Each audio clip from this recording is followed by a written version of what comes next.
നമസ്കാരം. മൊബൈൽ ഉൽപാദന രംഗത്ത് ഇന്ത്യ സുപ്രധാനമായൊരു നാഴികക്കല്ല് പിന്നിട്ടിരിക്കുകയാണ്. മൊബൈൽ ഉൽപാദന മേഖലയിൽ ആഗോളതലത്തിൽ തന്നെ ഇന്ത്യ ഇപ്പോൾ 2ാം സ്ഥാനത്ത് എത്തിയിരിക്കുന്നു. കേന്ദ്ര ഇലക്ട്രോണിക്സ് ആൻഡ് ഇൻഫർമേഷൻ ടെക്നോളജി മന്ത്രി അശ്വിനി വൈഷ്ണവ് ആണ് ഇക്കാര്യം വ്യക്തമാക്കിയത്. ആഗോള ഇലക്ട്രോണിക്സ് ഉൽപാദന കേന്ദ്രമാക്കി രാജ്യത്തെ മാറ്റുന്നതിനുള്ള പദ്ധതിയിലെ നിർണായക ചുവടുവെപ്പാണ് ഇത് എന്ന് മന്ത്രി പറയുന്നു.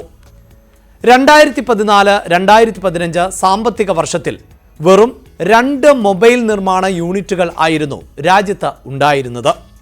എന്നാൽ ഇപ്പോൾ ഇന്ത്യയിൽ മൊബൈൽ നിർമ്മാണ യൂണിറ്റുകളുടെ എണ്ണം 300 കടന്നിരിക്കുകയാണ്. കഴിഞ്ഞ 11 വർഷത്തിനിടെ രാജ്യം ഇലക്ട്രോണിക്സ് കയറ്റുമതി രംഗത്ത് 8 മടങ്ങിൻ്റെ വർധനവാണ് കാഴ്ചവെക്കുന്നത് എന്നും അശ്വിനി വൈഷ്ണവ് കൂട്ടിച്ചേർത്തു.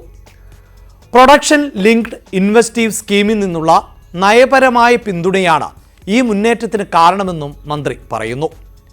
ഇലക്ട്രോണിക്സ് നിർമ്മാണത്തിനായുള്ള PLI പദ്ധതി പ്രകാരം 13,475 കോടി രൂപയുടെ നിക്ഷേപം സമാഹരിക്കാൻ സാധിച്ചു. ഇലക്ട്രോണിക്സ് മേഖലയിൽ ഏകദേശം 9.8 ലക്ഷം കോടി രൂപയുടെ ഉൽപ്പാദനം ആണ് നടക്കുന്നത്.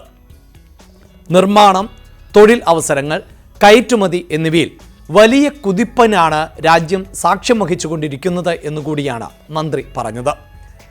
ആഗോള സ്മാർട്ട് ഫോൺ കമ്പനികളായ ആപ്പിൾ, സാംസങ് എന്നിവ ഇന്ത്യയിൽ ഉൽപ്പാദനം വലിയ തോതിൽ വിപുലമാക്കിയിരിക്കുകയാണ്.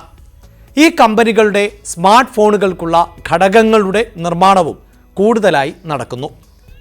ആഭ്യന്തര വിപണിയിൽ വിൽക്കുന്ന മൊബൈൽ ഹാൻഡ്സെറ്റുകളിൽ 99% വരെ ഇന്ത്യയിലാണ് അസംബ്ലി ചെയ്യുന്നത്.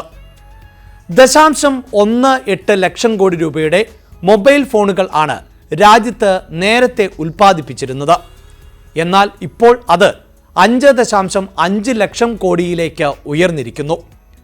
കയറ്റുമതിയാകട്ടെ 0.01 ലക്ഷം കോടിയിൽ നിന്ന് 2 ലക്ഷം കോടി രൂപയായും ഉയർന്നു. കഴിഞ്ഞ 11 വർഷത്തിനിടെ രാജ്യത്ത് ഇലക്ട്രോണിക്സ് ഉൽപാദന രംഗത്ത് വലിയ കുതിച്ചുചാട്ടം ഉണ്ടായി എന്നും മന്ത്രി പറയുകയാണ്. ഉൽപാദനത്തിൽ 6 മടങ്ങിൻ്റെ വർധനവാണ് രേഖപ്പെടുത്തിയത്. 2014-15 സാമ്പത്തിക വർഷം 1.9 ലക്ഷം കോടി രൂപയുടെ ഉൽപാദനം ആണ് നടന്നിരുന്നത്. എന്നാൽ 2024-25 എത്തുമ്പോൾ അത് 11.3 ലക്ഷം കോടിയിലേക്ക് ഉയർന്നിരിക്കുന്നു. ഇലക്ട്രോണിക്സ് ഉൽപ്പന്ന കയറ്റുമതിയുടെ കണക്കുകൾ പരിശോധിച്ചാൽ 8 മടങ്ങിൻ്റെ വർധനവാണ് രേഖപ്പെടുത്തിയിട്ടുള്ളത്. ഇക്കാലത്ത് കയറ്റുമതി 0.38 ലക്ഷം കോടിയിൽ നിന്ന് 3.3 ലക്ഷം കോടി രൂപയായും ഉയർന്നു. ആപ്പിൾ ഐഫോണുകളാണ് ഇലക്ട്രോണിക്സ് ഉൽപ്പന്ന കയറ്റുമതിയിൽ വലിയ പങ്കും സ്വന്തമാക്കിയിട്ടുള്ളത്. കഴിഞ്ഞ 5 വർഷത്തിനുള്ളിൽ 1.3 ലക്ഷത്തിലധികം തൊഴിൽ അവസരങ്ങൾ ഇതിലൂടെ സൃഷ്ടിക്കപ്പെട്ടു. ഇലക്ട്രോണിക്സ് ഉൽപ്പന്നങ്ങൾ ഇന്ത്യയിലെ 3ാമത്തെ വലിയ കയറ്റുമതി വിഭാഗമായി എന്നും ഇത് 7ാം സ്ഥാനത്ത് നിന്നാണ് 3ാം സ്ഥാനത്തേക്ക് എത്തിയത് എന്നും മന്ത്രി പറഞ്ഞു.